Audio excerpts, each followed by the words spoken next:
देखिए, लेक्चर मत दीजिए। आप भूल रहे हैं कि हम एक टीचर हैं, आपसे बढ़िया लेक्चर देते हैं। आप बड़े हैं ये कहकर कुछ भी करेंगे।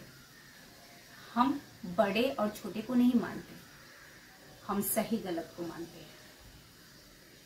अगर आप हमारे पापा, मेरी बहन या हमारे परिवार को कुछ भी आपने उल्टा सीधा कहा ना, आपको हमसे पलट कर जवाब मिलेगा, वो भी करारा वाला। चाहे आप बड़े हैं या मान्य हैं, हमको इससे कोनो फर्क नहीं पड़ता। समझ गए? या एक बार फिर से समझा दे। देख हीरो, तुम मेरी कजन हो और मुझे तुम्हारी हाइट को लेकर तुमसे सिंपैथी है, लेकिन इसका मतलब ये नहीं है कि तुम मेरे और ऋषि के बीच में आओगे। ऋषि मेरा फ्रेंड है और ग्रुप में तुम मेरी हेल्प करने के लिए आती हो, ना कि किसी से फ्रेंडशिप करने के लिए आती हो। सो लिमिट में रहो, बिकॉज मैं ये नहीं चाहती कि मैं सबके सामने तुम्हारी इंसल्ट करूं। होप तुम समझ रही हो। सिद्धि ने आज तक जो कुछ भी मेरे लिए किया वो उसका फर्ज था, या फिर कह लो कि उसका कोई गिल्ट था। मैंने अपनी लाइफ के कुछ ऐसे साल जी हैं, किसके वजह से? सिद्धि की वजह से। तो मैं अब स्वार्थी कैसे? विनायक पर सिर्फ और सिर्फ मेरा अधिकार है। मैंने भी 7 फेरे लिए हैं उनके साथ, तो पत्नी तो मैं ही हुई ना। सिद्धि को हमारी बीच से जाना ही होगा। बचपन से लेकर आज तक जो कुछ भी मुझे चाहिए था वो सिद्धि ने मुझे दिया, और आज फिर मैं विनायक को हासिल करके ही रहूंगी। मैं सिद्धि से हर चीज में बेहतर, सुंदर हूं और विनायक के लायक भी हूं। विनायक को मुझे अपनाना ही होगा। सॉरी सिद्धि, अब मुझे तुम्हारी कोई जरूरत नहीं है। अब तुम मेरे और मेरे पति की लाइफ से दूर जा सकती हो। क्या आप दोनों बच्चों के जैसे लड़ रहे हैं? आप भी ना क्यों दीदी को परेशान कर रहे हैं? पहले आप ही बता दीजिए ना क्या गिफ्ट लेकर आए हैं। वैसे दीदी, आपका गिफ्ट इनके गिफ्ट से बहुत ज्यादा अच्छा है। देखा आपने, दीदी की चॉइस एकदम लाजवाब है। वैसे तो मेरा नाम है रोशनी, लेकिन अंधेरा मुझे भी परेशान करता है। जब भी मैं अंधेरे में होती हूँ तो मेरी रोशनी बनते हैं मेरे लड्डू गोपाल, और मुझे मेरे लड्डू गोपाल पर अटूट विश्वास है। उतना ही मेरे माँ पापा पर, लेकिन मेरे पापा मुझ पे विश्वास नहीं करते। मैं लड़की हूं ना, शायद इसलिए। देखा जाए तो गलती पापा की भी नहीं है, हमारा समाज ही ऐसा है। लड़के घर की जायदाद संभालते हैं, लड़कियां घर की इज्जत। लेकिन मुझे एक मौका मिला है अपनी काबिलियत साबित करने का। मेरे पापा मुझे गांव भेज रहे हैं एक जरूरी काम से, लेकिन आज तक मैं कहीं अकेले नहीं गई, इसलिए मुझे थोड़ी घबराहट हो रही है। फिर मुझे याद आया, मेरे साथ तो मेरे लड्डू गोपाल चल रहे हैं, तो डर कैसा? उन्हीं के भरोसे तो सारी दुनिया चलती है कि नहीं? बस अब मुझे मेरे पापा और समाज को साबित करना है। मैं लड़की हूं तो क्या हुआ, मैं लड़ भी सकती हूँ और जीत भी सकती हूँ। ऐसा है कि चांदनी नाम है मेरा। इसका मतलब ये नहीं कि आप आराम से खड़े होकर जो मन में आएगा वो बोलते रहोगे और मैं धीरे धीरे बरसती रहूंगी। माँ पापा ने ये नहीं सोचा होगा कि मैं बड़ी होकर ये सब बकने वाली हूँ, वरना मेरा नाम चांदनी नहीं, ज्वाला या अग्नि होता।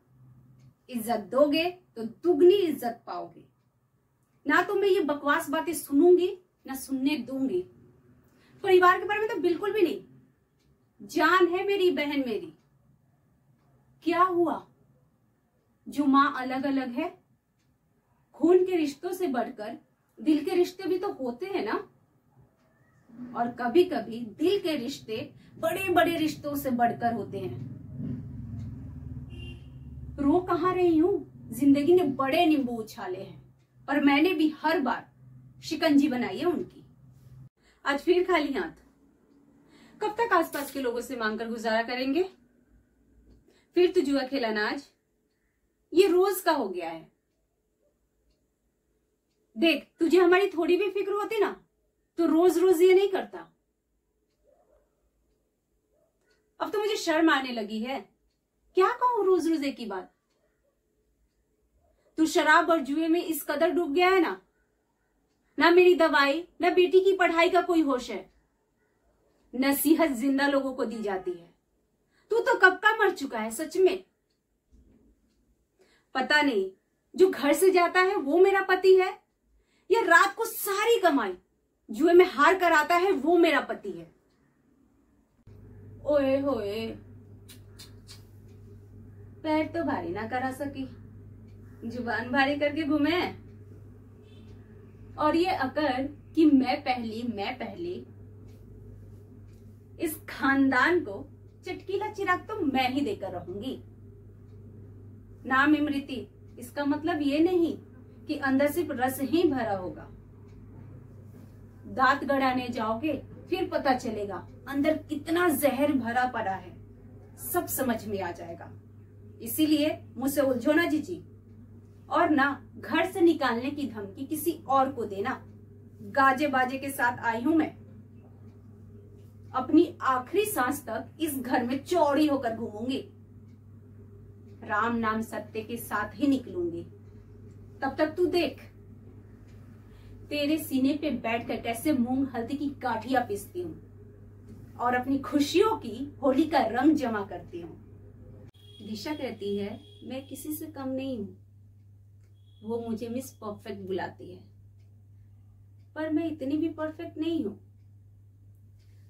अच्छा लगता है मुझे घर का काम करके, पापा को हेल्प करके, पर अब मुझे ऐसा लगता है ना कि मेरी शादी हो जाएगी ना तो माँ पापा की सबसे बड़ी परेशानी दूर हो जाएगी। आज एक और रिश्ता आया है मेरे लिए। ये 10वां रिश्ता है। आज फिर एक लड़का आएगा, उसका परिवार आएगा। वो ये देखेंगे कि मेरा एक पैर नहीं है। वो ये नहीं देखेंगे कि मैं जयपुर में दौड़ सकती हूँ, नाच सकती हूँ, सब कुछ कर सकती हूँ। मेरी ये खूबियां मुझे दिशा ने दिखाई। उसने मुझे बताया मैं अधूरी नहीं हूं, मैं पूरी हूं। उसने मुझे कभी भी एहसास नहीं होने दिया कि मैं किसी से कम हूं। और वो आज जाते जाते कहकर गई, अगर मुझे लड़का ना पसंद आए ना तो मैं जबरदस्ती हाँ ना कह दूं। अगर गलती से किसी ने भी मेरे से कुछ बोल दिया ना, वो पलटकर ऐसा जवाब देती है कि मैं आप लोगों को क्या बताऊं। पर मेरी इस शेरनी माँ के सामने वो कुछ भी नहीं कह पाती है। मेरी माँ दिशा के साथ बहुत गलत व्यवहार करती है और मैं बहुत ही लाचार महसूस करती हूँ कि मैं अपनी बहन के लिए कुछ भी नहीं कर पाती।